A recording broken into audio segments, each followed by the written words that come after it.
This Easy Gap video series is brought to you by Chico State's Colleges of Natural Sciences and Agriculture and the Center for Healthy Communities, and is partially funded by the CSU Agricultural Research Institute. This video is employee hygiene. It takes a lot of work every day to keep a farm running. Whether you do most of the work yourself or have a team of people helping you keep production up, you know the importance of keeping your facilities and fields safe for your employees and the produce you sell. In order to achieve this, anyone working on the farm must follow proper hygiene procedures. In this video, we'll talk about proper employee hygiene as well as employee hygiene training. We'll talk about the importance of employees having access to toilet facilities and hand washing facilities, as well as safe drinking water. We'll also talk about some general ways to reduce the risk of employees contaminating produce. Finally, we'll talk about documentation and record keeping of your employee hygiene practices and trainings. There are 4 food safety documents you will see in this video. You can click on the links on this website to access the documents yourself. At the end of this video, we'll show you how these documents fit into your on-farm food safety plan. Improper employee hygiene can cause contamination of produce, which can lead to foodborne illness. Employees can transfer bacteria, viruses, or other contaminants onto the food in the fields or during processing. Proper employee hygiene training can lessen the risk of this contamination and therefore make the food you sell safer. In order to ensure that your employees are following proper hygiene procedures, it is important that you have your policies and procedures documented in the form of an SOP and also have training logs in place. Employees should be trained on properly covering open wounds. No employee should be working with open wounds or sores or any other sources of potential contamination. Any open wounds should be bandaged and covered with a non-porous covering such as a vinyl glove. Eating, which includes chewing tobacco, and drinking, with the exception of water, are not permitted in the field. Employees should be trained on designated areas where these activities can occur. Employees should be provided with a receptacle for disposing of cigarette butts and any other garbage. Spitting is not permitted in the field. Training should also include proper work attire.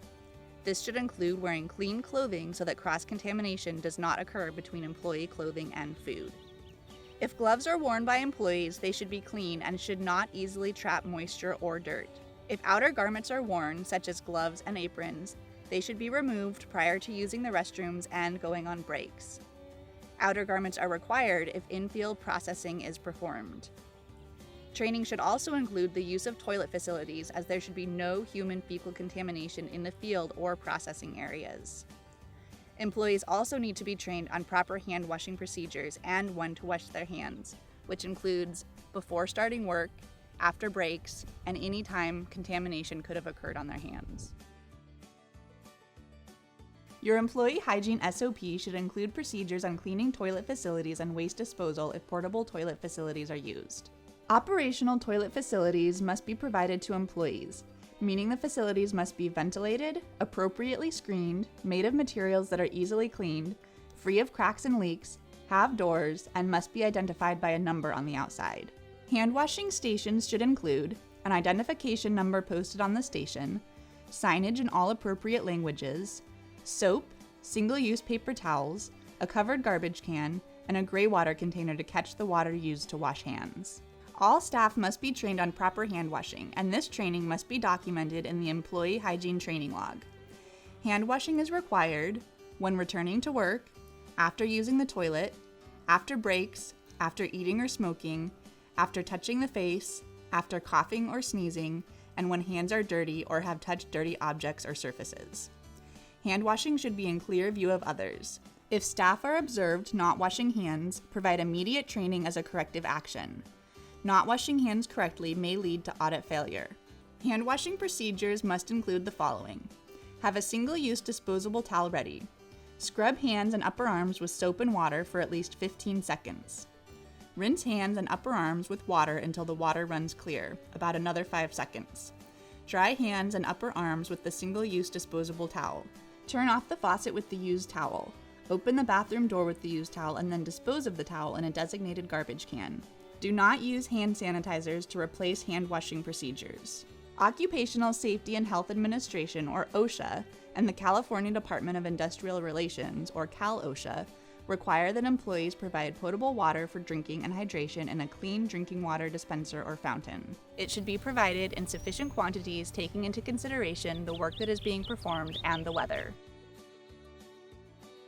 Care should be taken in order to prevent contamination. However, if it does occur, procedures should be in place to remove the contaminant and contaminated material.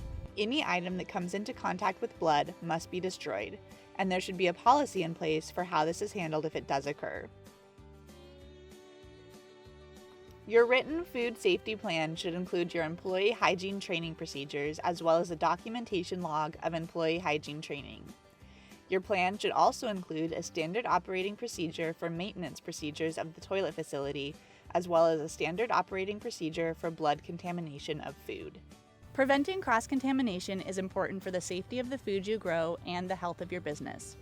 Helping your employees maintain proper hygiene practices through training and access to clean facilities will ensure your buyers that your food is safe. Thanks for watching, and make sure to check out our other videos to help you complete your on-farm food safety plan. All food safety policies and procedures should be developed using national, state, and local guidelines. Therefore, no responsibility is assumed or implied by CSU Chico Research Foundation or CSU Chico.